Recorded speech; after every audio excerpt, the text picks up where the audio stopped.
Love podcasts, hate nonsense. It's the PoliticsJOE Pubcast, ladies and gentlemen. Woo! Yeah! Come on. We interrupt our slightly regular programming because Parliament is in recess. And to fill the gap, we've decided we're going to do a series of episodes where we talk to some of the big brains in Westminster. So that's going to be think tankers, policy wonks, and maybe a couple of spads as well. So joining myself, the golden boy of PoliticsJOE, Ed Campbell, and the capital J journalist, Ava Santina, this week we have Matt Lawrence, who is the director and founder of the Commonwealth think tank. Matt, it's a pleasure to have you with us, and cheers. Cheers. Cheers. Welcome. Thank you very much. Let's pass it down. You'll probably only be able to reach it. Yeah. I think it's bad luck if I do it with water. Oh, well. I passed it to you, so it's fine. It's all right to mix. It's all right to mix in the water every now and then. Delicious. Ava, Ed, how are we? Doing well, thank you. How are you? Yeah, great. Tip top. This beer is slightly warm.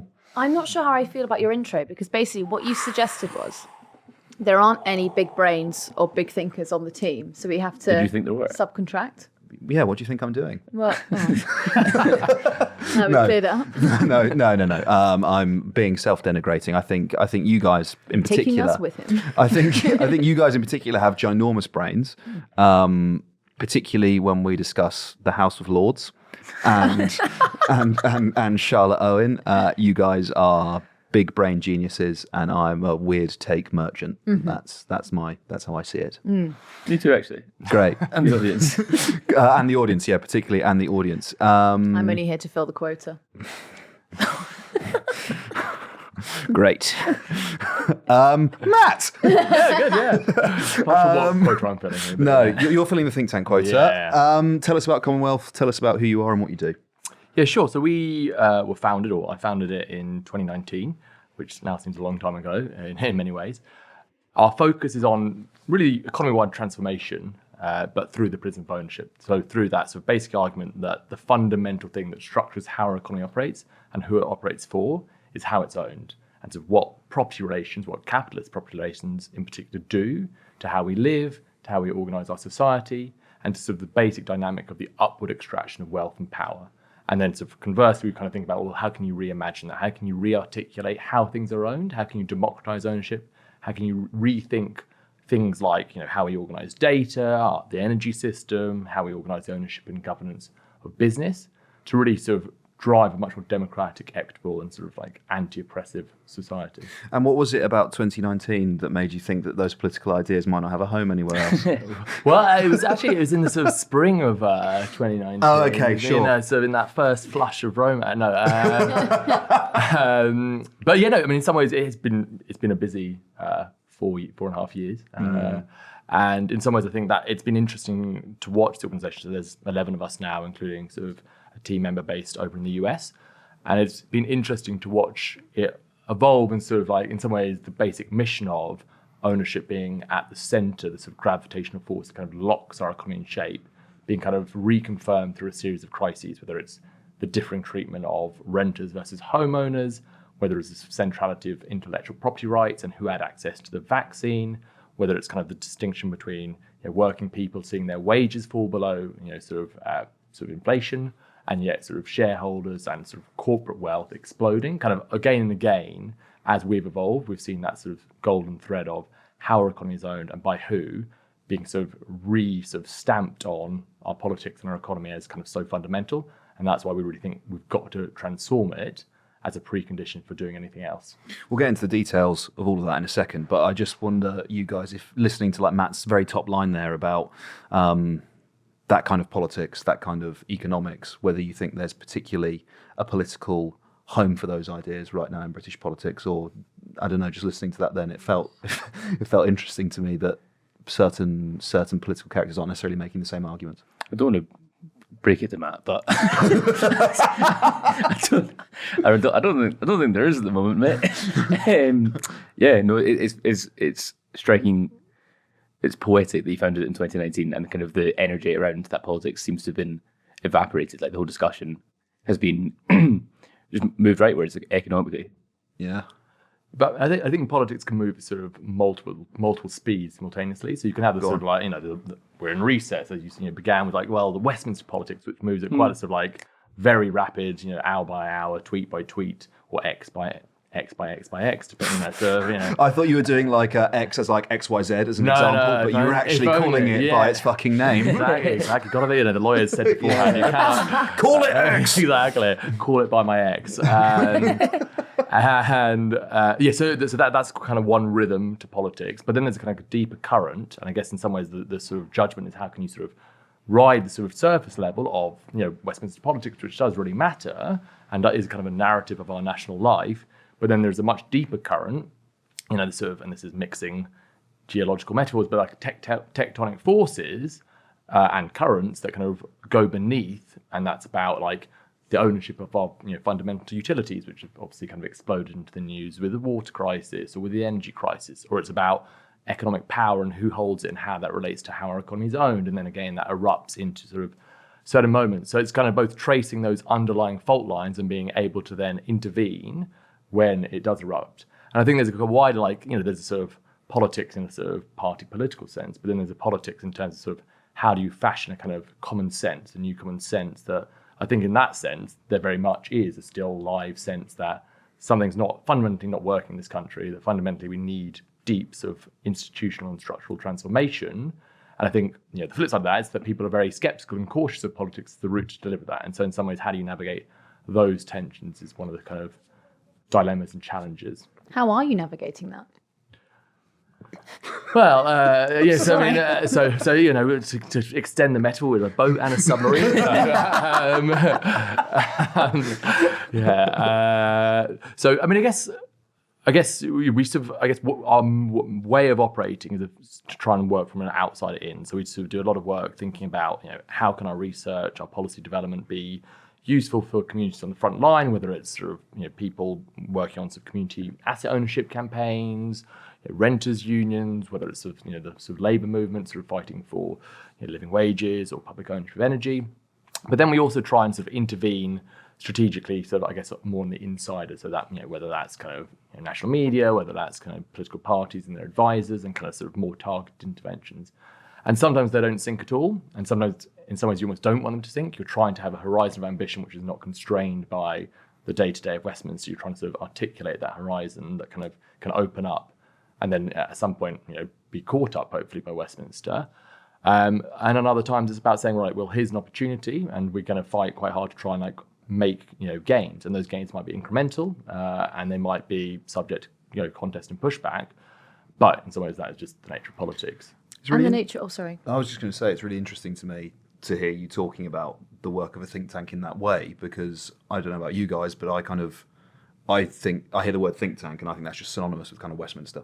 Like I don't think about it in terms of like trying to seed ideas that extend beyond that, and maybe that's just my own ignorance. But I've never thought about it in the terms you just expressed them there. So I mean, I think the thing with the think tank is there's no set versions. There are some which are very much Institute for Government, very much like how does the Department of Education better deliver X outcomes? Or you might have think tanks like IPPR, the major centre-left think tank, or say Policy Exchange on the centre-right, kind of saying okay, well, how do we really shape the manifestos of maybe the Labour and the sort of Conservative Party, or the wider narrative that they sit within. Or you might have some specialist think tanks that do, autonomy, for example, does a lot of work on the future of work.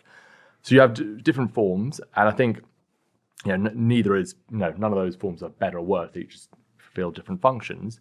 But certainly for Commonwealth, I think we've always tried to operate on that kind of, without sounding atrociously big brain, which is a terrible phrase. I think what did you put at me when you said big brain? I think the whole point of Once again, if you're on the left, the whole point is collective. I thought he was being mean to me. Yeah, but I mean, if you're on the left, the whole point is there's no big brain, there's collective intelligence, and that's actually always much better than. Oh, don't worry, we don't go that far left. Yeah, exactly. Collectivize the intelligence. Imagine together what we could achieve. But no, it's like that Gramscian sort of double movement of war of position and the sort of war of manoeuvre. So it's kind of what can you do in the sort of day-to-day tactics, press releases, responses, going on, podcasts and such like. And then that deeper sort of current of how do you actually sort of try to sort of shape the sort of intellectual formation of ideas, sort of make sort of coherent sort of arguments for bigger shifts than just the day-to-day. And I think in some ways we always underestimate, or we overestimate rather, what we can achieve in in the next 3 months, but we underestimate what we can achieve over to 5 to 10 years if you sort of incrementally layer up changes and sort of drive those changes at a sort of incremental but rapid pace. I like the idea of Gramscian analysis being applied to podcasts. I'm not sure. I mean, clearly they're right. definitely part of. No. I agree with you, Yeah. but just like he's in jail thinking about the future of his legacy. Funny, that's like Mussolini had to stop him podcasting. Keep that microphone away from him! Yeah, exactly. He would have had a dynamite podcast. Don't let him on the Pubcast! Okay, so if we were to talk then about those kind of 5 to 10 year ideas changing type movement that you're going after, some of the stuff that the work that you guys do focuses on energy security, but energy ownership and corporate interest as well. I mean, would you talk a little bit about sort of the key areas that you're looking at to really instigate that kind of change? Yes, if we take those two, so the energy system right now is doubly extractive. It's extractive in that it sort of sucks money out of ordinary households and business and sort of transfers it through companies out to their shareholders. And we've got Shell and BP's results coming up this week, and they'll reconfirm that extractive dynamic. And it's obviously extractive in a sense that it extracts resources unsustainably from the earth at a way that's cooking the planet. That's good, It is good, yeah. Who doesn't like to extract? It was good. Are you proud of him? Yeah. So The way he was telling it. Yeah, I know. I was like, which one does she mean? But so it's doubly extractive in that sort of both energy and sort of economics sense. And fundamental to that is sort of a combination of privatization, so for-profit companies that are driven by the profit imperative in how they organize their investment. So it's not about investing to deliver clean, secure, affordable energy. It's about investment that can maximize the cash they can extract and sort of distribute to their shareholders. And it's privatized, but it's also marketized. So there's a lack of planning. It's about sort of competition, sort of regulated competition, but competition in a sort of slightly anarchic sense, rather than sort of planned towards a sort of secure energy future. So our alternatives to like 10, 15-year horizon would be something more like an energy democracy, in which you recognize that energy is the fundamental basis of any society. Think of the transition from a coal-based society in the sort of 60s and 70s through to an oil and gas-based society under Thatcher and onwards. And that was fundamental to the sort of wider shifts in society. So the energetic basis of society is fundamental to the nature of a society. So an extractive energy system tends to generate extractive economics. An energy democracy, by contrast, says we would abolish that extractivism that sits at the heart of sort of contemporary capitalism via democratic, decommodified, and decarbonized energy systems. So by that it means sort of decarbonized, so it's a sustainable energy system, sort of reaping the sort of abundance of the wind and the waves and the sun. Democratic in terms of we would control it, we would plan out investment to meet social needs rather than just saying, right, okay, well, what Shell wants to do, what OVO wants to do, what sort of Scottish Power wants to do, we'll just leave it to the market. So you say, democratically, this is something too important to be left. And so we're going to sort of shape it, and we're going to make sure that energy is accessed as sort of basic right. So that's the decommodified thing. You say, secure, affordable energy shouldn't be something that is left to your ability to purchase on the market and your sort of, the lack of power that you then have in that, and which we've seen so acutely during the energy crisis. You say that actually energy is so fundamental, we organize it as a sort of decommodified right. And you put that together, you have a sort of energy democracy. And then fundamental to that is an energy system based on sort of public ownership at multiple scales. So that might be sort of at a local level, like community and sort of local authority partnerships. At a sort of larger scale, it might be public ownership of the grid. Because Nationalise the fucking grid. there's going to be no transition without transmission, and so you really do need it. But exactly, got a few of those double extracted. These are powerful. Oh yeah, exactly. Clean power. Yeah. Yeah. Oh, here we go. Oh, Here we God. go. Oh God. God, actually, do stop me, please. Interesting, Matt. I will stop you. Yeah, Underlying all of that stuff, the ideas you're talking about there, for me, it's quite clear that there's kind of the calculation you're making isn't just about it's sort of the capitalist calculation, which is money in, money out.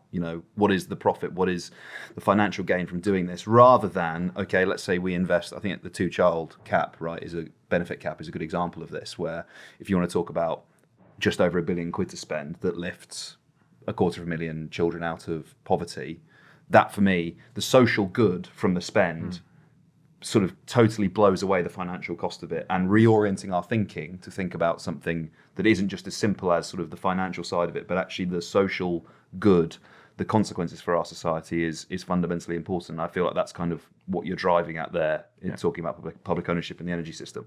Yeah, I mean, we should organise society around human flourishing, not around profit maximisation. And so, with the sort of two-child limit, I mean, I think there's just like an obvious and urgent moral and social imperative to sort of abolish that. But then, you could also take it from another angle, like society would be healthier and more dynamic if people's lives were not blighted from things they cannot control with, childhood poverty. So it's a fundamentally like important thing to sort of still push on and sort of fight towards. And I think even within the sort of straitjacket of, fiscal politics in this country as it is, there's always a way out of the fiscal box of saying, well, okay, yes, but sure, if you want everything to be costed, you can raise taxes on certain sort of sectors of society, certain sort of businesses, household types. So I think that's a great example of like, it shouldn't just be about sort of a sort of dry, desiccated calculating machine. To go completely against the point I just made then, to talk about the things that you are advocating for example, public ownership, etc. Where does the bloody money come from? How does that work? I'm not saying that it's something that I'm particularly like fussed about, but obviously it's a criticism that other people will make, that if you want to nationalise the grid, if you want to nationalise those energy companies, how? So there's two sort of ways to think about, and in some ways, like it's more public ownership is fiscally conservative in the sense of spending money. So we just sort of break it down. So let's take the grid. So I think there's a fundamental conceit in politics that sort of public money costs, private money is free. So like if we get the grid to raise sort of 150 billion, so that's the estimate to build out a renewable ready grid that is going to sort of absorb and be able to distribute the amount of clean energy we need by sort of 2050. The Climate Change Committee and sort of government estimates put that around 150 billion. Could be a bit less, could be a bit more, but it's a substantial sum of money. We can't do that because we're getting rid of inheritance tax. So no, that's it. No grid. Our inheritance is no try grid. that again. But then, so then the question, like, if it's public, it's like, oh well, you're going to invest 150 billion pounds. Oh wow! But then if it's like, oh well, National Grid, which is of course not a national sort of entity at all, it's a publicly listed company that's sort of Anglo-American company. It's kind of like, oh well, that's a free lunch. But of course, ultimately, we have to pay for it one way or the other. We either pay for it through bills or through sort of taxation, or a mix of those two. And in the public route, essentially what you're saying is we as a society, we need to build a clean energy grid by 2050. It costs about 150 billion. We are going to either borrow to invest or pay that through sort of general taxation or sort of bills. But the key thing is, if you're the state, you can borrow at a much lower cost than if you're a private company. You're just more creditworthy if you're the Treasury rather than just like some PLC that kind of vibrates in the market. So there's that, and you also then don't have to pay dividends. So National Grid over the last sort of 5 years or so paid around sort of £10 billion worth of dividends. Now, if that was in public ownership, that just goes straight back into building out the grid. So you sort of remove the dividends and the distribution shareholders, and you have that lower cost of borrowing. You put those things together, the basic cost of capital is actually much lower in public ownership. So, and when if you say like we've got to invest 150 billion, that lower cost of capital in the sort of public sector versus the private sector for big infrastructure projects is significant. And that cost gap doesn't just disappear if it's in private hands. It means we will face higher bills as a result. We'll face higher charges, higher bills, higher sort of surcharges. So in some ways, it's actually more fiscally sort of like, it saves more money for the public as a whole if it's done by the public. And of course, if the public does it, at the end of this, it has the grid in public hands, and we can then sort of say, okay, we want this to generate income each year for the Treasury, which can be distributed to abolish things like the two-child limit, or we can say we're just going to run it cost neutral. So we have that flexibility if it's in public hands, whereas if this asset is built out via private owners, it will be used for one thing only, which is to maximize profits. The second thing, which will people point to say, well, okay, but to nationalize it itself will cost money. But of course, you're buying an asset that will generate income. Now, you might want to generate sort of less income because you're not paying dividends, but you will, it nets out because you're sort of taking on debt, but you're actually sort of getting an asset that will generate income. So in terms of accounting sort of tricks, I mean, I know that's not how politics, in terms of accounting, how it works, this is not how politics works, but like in some ways, the nationalisation is not the problem per se. The question is, in public hands, can you run it better and more sort of fiscally sort of soundly, which then takes you back to the first sort of things I was talking about, lower cost of capital, no need to pay dividends, you can purely focus on what you need. And just to give one final example, the last week or so, and this is not the grid per se, but it's very relevant, the last week or so, a whole number of offshore wind developers have basically cancelled pretty major offshore wind projects in the UK, or hit the pause button. So Ørsted, which is a big sort of developer, and a number of others, to the tune of this would be like a big part of our future plan to get sort of net zero sort of energy by 2035 on the government's target. And the reason was they were saying, well, inflation plus high cost of borrowing means we can no longer do that because it's not profitable anymore. It's not as profitable as we were seeking, sort of based on our projections of expected returns before sort of the inflationary sort of surge. Which on the one hand, I said, okay, fine. But then we're not going to build that clean energy. So the underlying problem of sort of fossilflation, of volatile, expensive fossil fuels driving inflation and sort of high cost of business, high cost for households, holding back the economy, is not actually addressed. And whereas if it was in the public sector, we could say, well, maybe it does cost a bit more, but we need to do this as a society. Like, we need to do this. And so we're not going to be constrained by, actually, returns at 6.3 with the higher cost rather than 8.9, so we're just going to hit pause. We would say, actually, it's urgently necessary to do this. We can afford to do this, and the benefits will more than pay for itself over time. So we just get on with doing it. And so we just have more autonomy, more flexibility, more sort of fiscal control in a way than sort of leaving infrastructure development in particular to sort of private, very financialized hands. So it's not just about social good or morality. It's also a potential way to bring down inflation. Yeah, so certainly like action on the energy system, and I'd argue, and Commonwealth would argue that sort of the public sector having a big role in that is the most direct, most effective, most affordable way to do so. Action on the energy system is a fundamentally important way to get inflation under control. I think, given the scale of environmental shocks that are already happening and going to cascade and sort of multiply, I think. What are you on about, mate? Over 40 degrees in Greece? Oh, yeah, exactly. Sounds fucking great to me. I don't know if that's sexy anymore. I think that the argument about, like, you will feel this in your pay packet, this will be cheaper for you, that is something you could actually get on board with. Because it's quite hard for some of the tabloids to put a front page, which is, you are going to have more disposable income if we do this. That's quite an... I think there's the media opposition to it, but I also think as well, you talk about, particularly Labour's agenda, right, in relation to green energy, and some of the stuff in it is economically populist. I think that's the right way to categorise it, right? It is, not only are you going to have more cash, but we are going to go after those bastards with billions of pounds of profit that are paying out these copious amounts of dividends that are making hay while it's pissing it down outside and you're stuck indoors. I think there are aspects of this, talking about the policy ideas around this, that actually are populist, that are quite punchy and have mass appeal in a way that, I don't know, previous conversations, I think, around energy, and maybe this is sort of predates the energy shocks that we have had, and that's why it's sort of become that more flashy issue, whereas previously, I don't know whether you could describe energy policy as like potentially populist.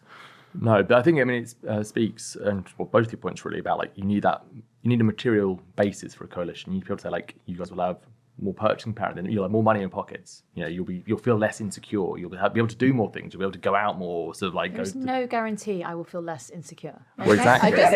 Different kind of insecurity. Different type, exactly. We can't be all insecure. You can have your therapist on next week, don't worry. Yeah, exactly. Nationalise my personal insecurities. Yeah, exactly. Someone else should feel like this too. Yeah, exactly. All of you.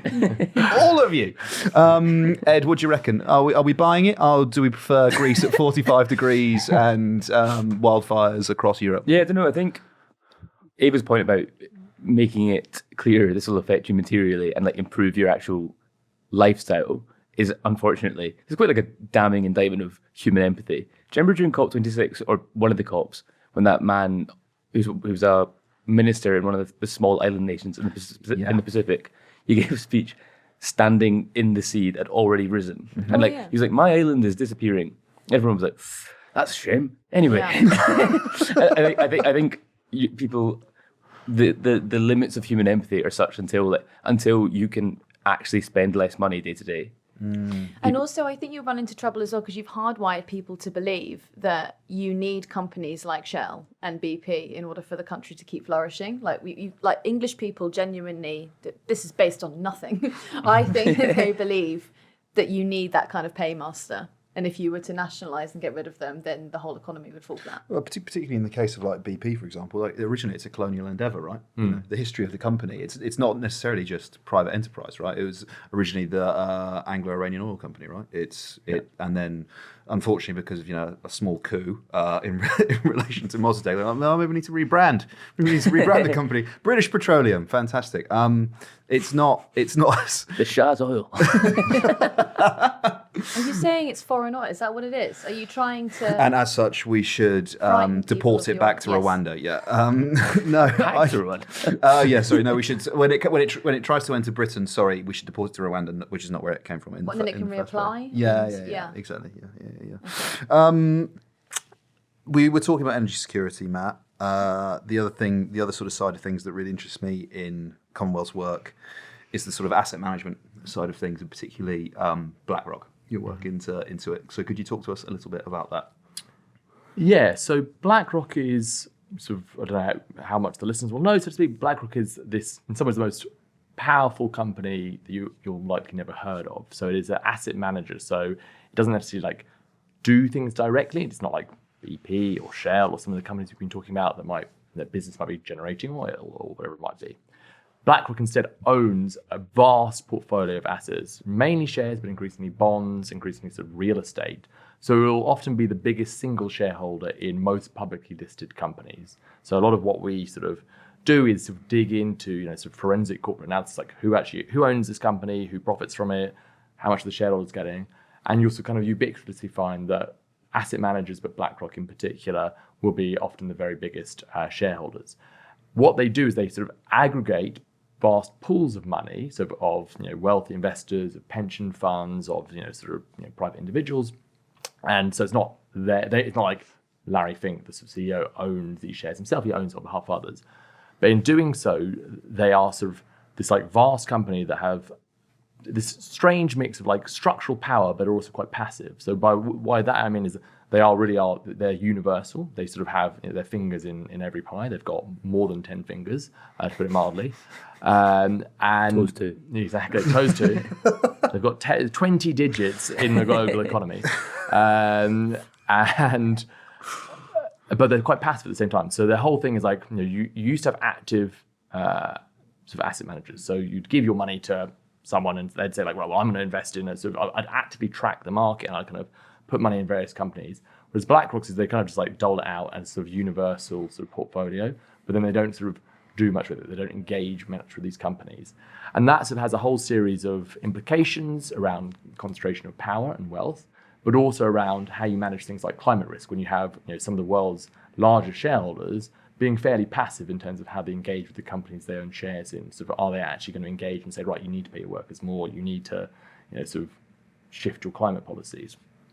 So it's this infrastructural power, and it shifts where power resides in the corporation because it sort of sits in every company. It doesn't really it can't threaten to exit. It doesn't say well, you're not doing very well, I'm going to exit. It kind of owns shares in lots of places, but it doesn't have voice. It's it doesn't sort of act very loudly. It doesn't sort of vote on its shares in a very active way.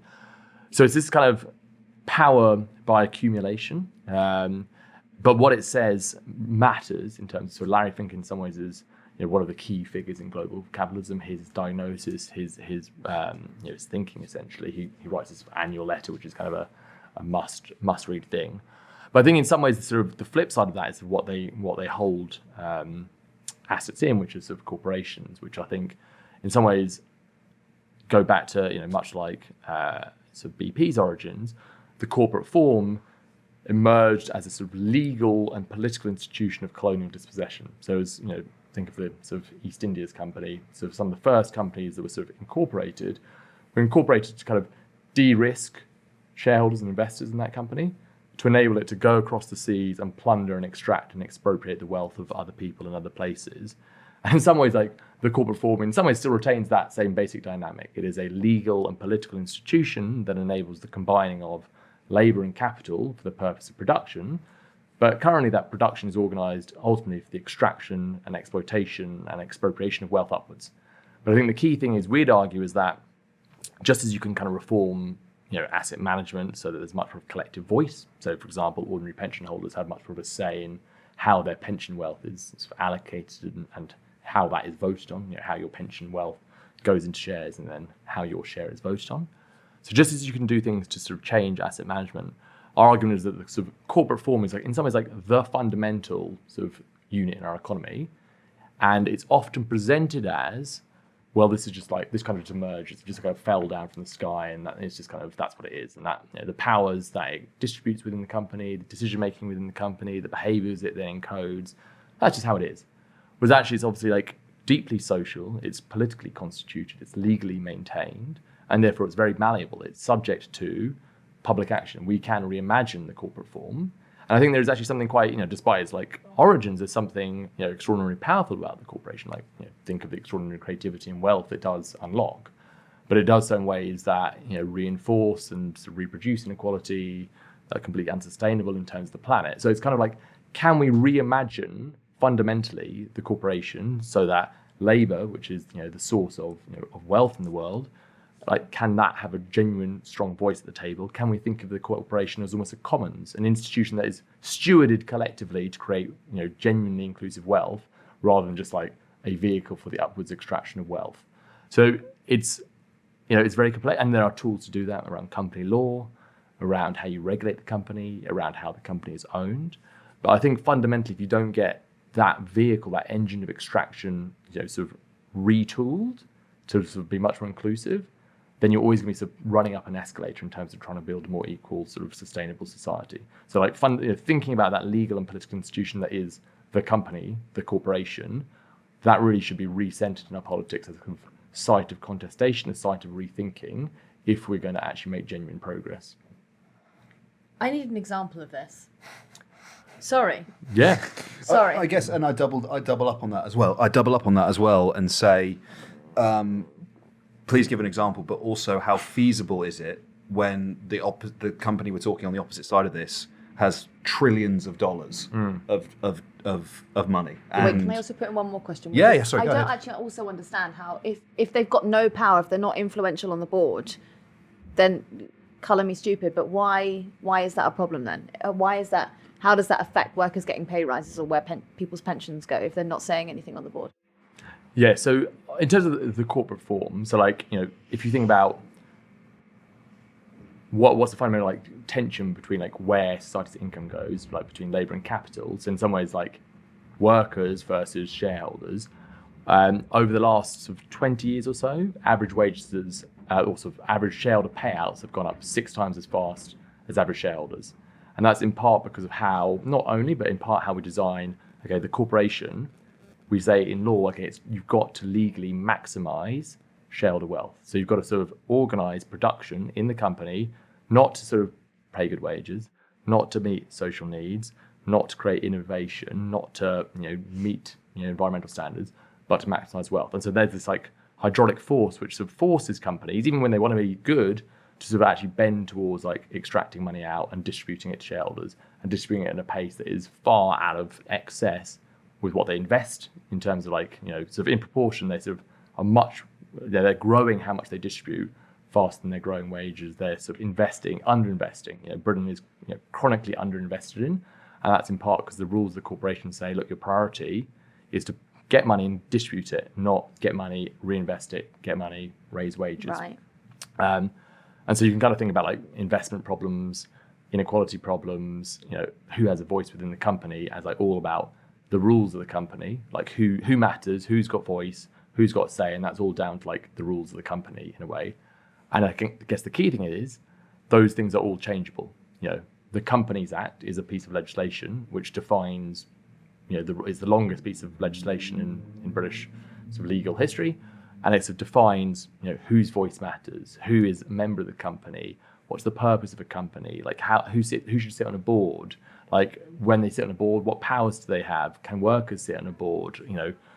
how do you set executive pay within a company? How do you audit a company? All these things are kind of defined by that. But because we've defined them, we can redefine them. These are not set in stone. They're not fixed. They're kind of not, beyond the power of politics and sort of social movements to kind of focus on and change. And then on your question on BlackRock, I mean, partly it's just the sort of sheer gravitational force of like if you own, if you control almost $10 trillion worth of assets under management, there's a kind of sort of gravitational force that you matter because you still do vote, even if you're not. So you'll vote, but you won't kind of necessarily engage a lot before the vote.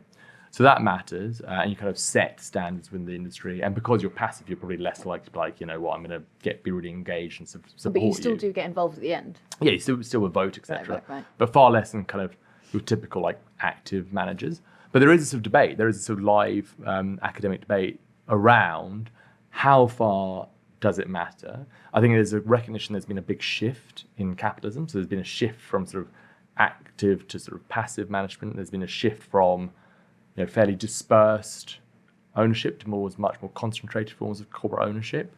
And then much of that under companies like BlackRock and Vanguard. But there's definitely a live debate now about, well, does that mean we need to do X or Y? What does that mean about, does passive ownership strategies, is that good for the climate agenda? Is that bad? So there's actually a lot of debate around that. But I think the main thing is like, it is a massive concentration of wealth. It is a massive, therefore, concentration of like voice, even though that voice is kind of often passive. It's not like an activist investor. And therefore, if we're thinking about the mechanics of contemporary capitalism, I think the rise of BlackRock and the BlackRockification of corporate wealth is a phenomenon that kind of, even if the exact sort of nature and implications of it are still in some ways up for debate, I think it's definitely something that we should be aware of. Because I think, as I said, like the fact that there's this company which does control $10 trillion worth of assets under management, I would say it's probably far less known than you'd think an equivalent company in another sector with that type of sort of, globe spanning range would have. It's quite a good idea, really, when you think about it, isn't it? Just have a shitload of money and put it everywhere. Yeah, exactly. Take over the world. I mean, 10 trillion as well. That's not a real number. Yeah, I can't. I don't know if I'm I could struggling. wrdon't that down. Go on, try. No, I don't zeros? know if I 12 could. trillion. Should we give it a go? Are we 12 zeros? 12 zeros? I think possibly more. Yeah, what is it, a billion? I don't know. Yeah. But regardless, that's wealthier than most countries. All countries? Yeah, so it's in some ways it's sort of, I guess you've got to be careful to compare like stock and flows, Yeah. like in some ways like GDP versus like the wealth of a country, all the type of sort of caveats. But yeah, it's a lot of money they control. And I think the key thing is, and this is a wider thing about sort of like the UK pension system. So a lot of the money, often people say, well, and you'll hear it probably with the results, for the oil and gas companies. So a lot of the oil and gas company executives, when they were saying, oh, you can't do a windfall tax on us because our sort of dividends are sort of payouts to shareholders, funds pensions, and therefore to apply a windfall tax to us, you're essentially taxing sort of granny in Sunderland or granddad in like Birmingham or wherever it might be.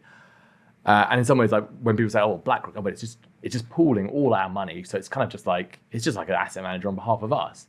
But of course, that completely smooths out the sort of huge inequalities in wealth ownership and sort of pension ownership, which in some ways is a little bit more equal than other forms of wealth, but it's still huge.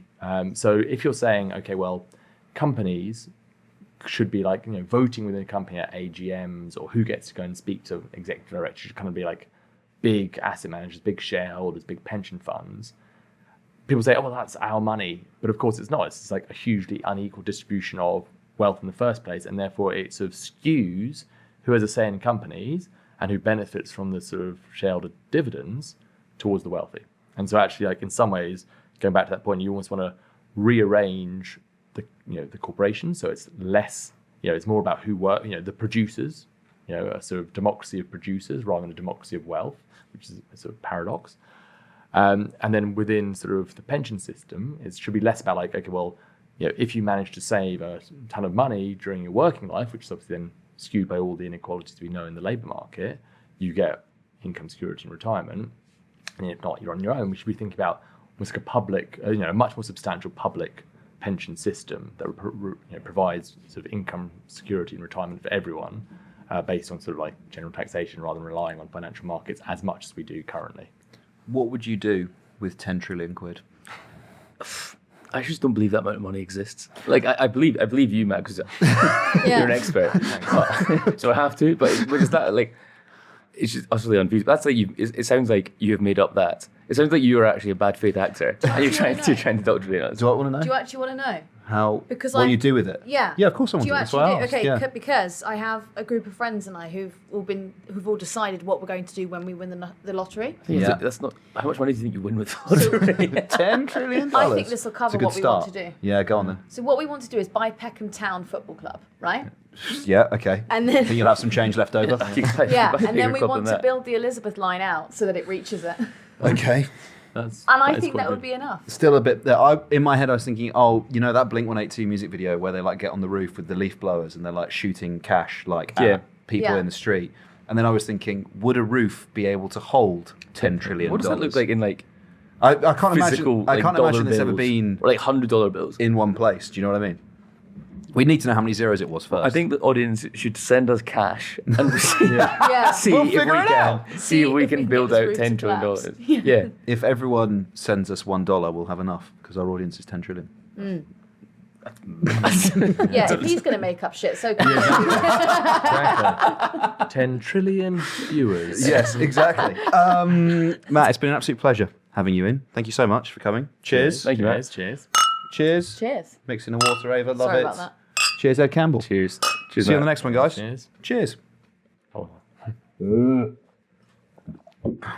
Nice one. That was really That was interesting. good. Thanks, man. Cheers. You Yeah, it's know fun. your shit.